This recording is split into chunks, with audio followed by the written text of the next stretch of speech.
Gus the Pilgrim Turkey by Teresa Bateman and Ellen Joy Sasaki.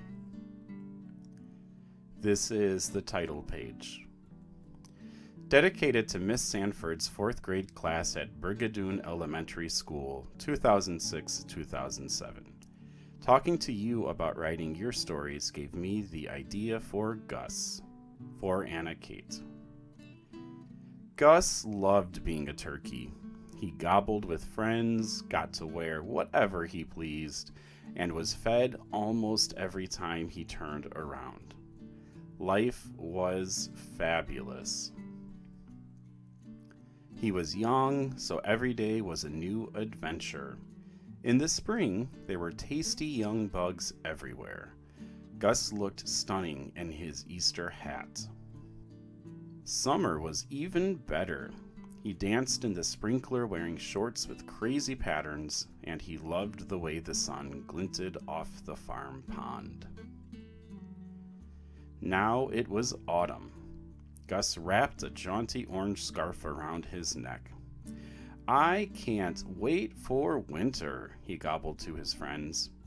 "I want to make snow turkeys and wear my new woolly cap.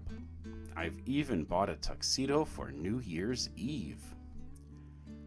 "I wouldn't worry about New Year's," said the horse. "No," barked the dog. "Turkeys don't make it to January around here." "Why not?" Gus asked. "Thanksgiving, that's why not," the goose explained. Gus was puzzled. So his friends told him about the pilgrims traveling the wild seas by ship, looking for a safe place to live. No problem. They told him about Native Americans who helped the pilgrims. No problem. They told him about the big feast. No problem. "I love food," Gus reminded them. "So what's on the menu?" His friends told him. "Big problem." "No way!" Gus shouted. "It's true," said the rooster. "Well, I'll leave. I'll just pack up and leave," Gus said. "And go where?" the horse asked. Gus looked up. A V of birds was flying by. "South," he declared. "Other birds go south for the winter. Maybe that's why they don't end up as dinner."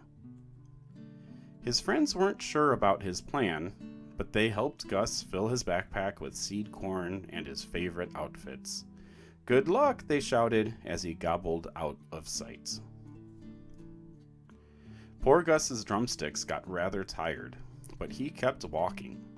After several weeks, he saw decorations, pilgrims, pumpkins, and turkeys. South. He knew he had to go farther south. When Gus crossed the Rio Grande into Mexico, he felt safer. They didn't have Thanksgiving in Mexico, did they? Gus came to a town and heard music playing nearby. He followed the happy sound to a party. Cake was on the table. Hanging from a tree was a colorful bird. A turkey? He couldn't tell because it wouldn't stay still. The children were beating it with a stick. The horror! The horror! Suddenly, the bird broke. A cascade of candy fell out. Gus gasped in relief. It wasn't a turkey. It wasn't even a real bird. Still, he couldn't stay in a place where people would whack any kind of bird, feathered or fake. Gus kept moving. Thanksgiving or not, everywhere he went, people looked at him with hungry eyes. Was there no safe place for a turkey? At last he grew so tired he couldn't walk anymore. So Gus found a ship heading south and tiptoed on board late one night. He hopped into a lifeboat and settled down for a long journey. He was safe. Whew! For the first few days he enjoyed sailing. But soon the seas grew rough and it got cold, and then colder, and then the coldest Gus had ever felt. He tugged on his warm woolly hat. Then one day, the ship stopped. Gus poked his head out. The coast was clear. He ran to the rail and looked around. Snow! Snow! And more snow! The ship was surrounded by snow and ice.